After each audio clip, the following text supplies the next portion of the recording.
Welcome to the Deep Dive. Tonight, we're digging into round one of the 2025 NFL Draft. Just wrapped up last night in Green Bay. Yeah, a lot happened. We've gone through the analyses, the grades, everything. Our goal here is to give you the key takeaways, the big surprises, without getting lost in every single pick. Exactly. So Green Bay's the spot. Lambeau Field, round one done. Rounds 2 and 3 fire up tonight, 7 p.m. Eastern. Right, and then 4 through 7 tomorrow, starting at noon Eastern. Sounds like a huge party atmosphere up there, too. Free concerts, games. Yeah, massive crowds reported. But one interesting fact from round one itself. Oh, yeah, the picks. Every team used its original first-round selection. That's actually a first since the league hit 32 teams. Wow. So teams were maybe pretty happy with their spots, or at least the guys available there. Seems that way. Less early movement than we sometimes see. Okay, so let's jump into the top. Number 1, Tennessee Titans. They went with QB Cam Ward from Miami. Right. Ward, seen as a playmaker, leader type, some Steve McNair comparisons floating around. Yeah, and the analysis points to huge upside, but, maybe some risk too. The grades were a bit varied, but the potential is definitely there. Fills a massive need for them. Okay, then the first big shakeup, pick number 2. Jacksonville Jaguars trade up. Big time. Huge move. They sent a lot, including a 2026 first-rounder, to Cleveland to get up for Travis Hunter, the CBWR from Colorado. Hunter, the two-way star, arguably the best overall player in the draft, right? Many think so. The expert grades were just off the charts. A+. Highest marks across the board. It's a massive bet by the Jags on, truly elite, potentially transformative talent. A different strategy than Cleveland, clearly, who seem happy to collect those future picks. Totally different approaches there. Then at number 3, the New York Giants took D.E. Abdul-Carter from Penn State. And remember, this was before their later move. Carter, yeah. Explosive, athletic. Seems like a perfect fit to boost their pass rush alongside Thibodeau. Absolutely. This pick got universally high grades, just seen as a really solid, impactful defensive addition. Hard to argue with it. Okay, let's talk more trades then. Because the Giants weren't done, were they? Not at all. Later in the round, they moved back up to pick 25.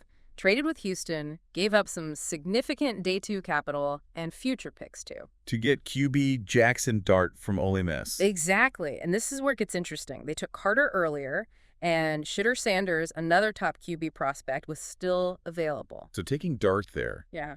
it definitely got people talking about their QB strategy, what they see in Dart specifically. It suggests a really strong conviction from Brian Dable and the staff about Dart's fit in their system, a calculated risk, perhaps, especially with Sanders on the board. Then the Falcons got aggressive, too. Yeah. They moved up to 26 for D.E. James Pierce Jr. from Tennessee. Right, and that was their second first-round pick. After taking edge rusher Jalon Walker earlier at 15, Pierce cost them another future first-rounder, trading with the Rams. Wow. Doubling down on edge rushers, but that's a steep price, giving up 2 future firsts. Very steep. Some analysts definitely question the value there, even if Pierce is a great prospect. High stakes for Atlanta. The Rams, like the Browns, seem happy banking future assets. And quickly, the Eagles made a small move up with the Chiefs at 31 for linebacker Jihad Campbell. More targeted, less costly. Yeah, minimal cost to secure their guy. Okay, so zooming out, what are the big storylines from round 1? Well, the QB situation for sure. Only 2 taken Ward and Dart, Shitter Sanders, Jalen Milroe, still out there for day 2. That's huge. Definitely the top story heading into tonight. We also saw a real focus on the trenches. Lots of offensive and defensive linemen went off the board early. Guys like Will Campbell to the Patriots, Mason Graham to the Browns, teams building from the inside out. And running backs, they went higher than usual. Ashton Jannani to the Raiders at 18, Omarion Hampton to the Chargers at 22. Janty in particular got a lot of praise. Oh, and the Packers. They finally did it. Broke the streak. Took a receiver in the first round. Matthew Golden from Texas at 23. First time in, 23 years? A big weapon for Jordan Love. So unpredictability was key. The Jags trade, Sanders sliding, lots of variance after maybe the top few picks. Different team strategies on display. Totally. Aggressive moves versus value plays. And you can maybe see some coaching preferences, like Janty to the Raiders with Carroll, maybe Dart to the Giants with Dable. Scheme fits. So synthesizing the expert grades. Yeah. Who get out looking good? High consensus grades for guys like Hunter, Carter, also Warren the OT, Janty Golden, Simmons the corner. Generally well-regarded picks. And who had more mixed reviews or question marks? Dart, obviously, given the context and trade costs. Some receivers like McMillan, Stewart. A few others like Grant, Booker, Jackson got sort of lower or more varied grades. Highlights the subjectivity, So early potential winners, maybe Jags, Giants for getting their guys?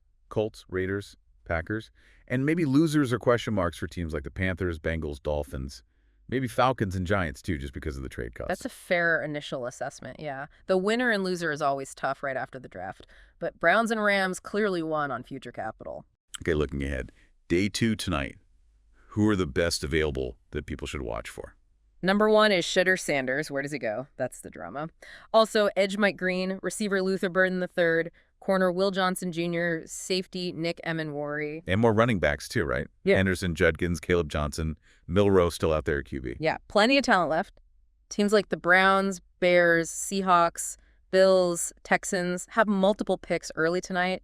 Could see lots of action, maybe a run on receivers or corners. So, wrapping up our quick dive on round 1, what's the big takeaway for you? I think it's the boldness we saw from some teams, like the Jags and Giants, betting big on specific talents, contrasted with others playing the value game. And obviously, the QD situation is fascinating now. It sets up a really intriguing day 2. Definitely. The ripple effects of these picks will be felt for years.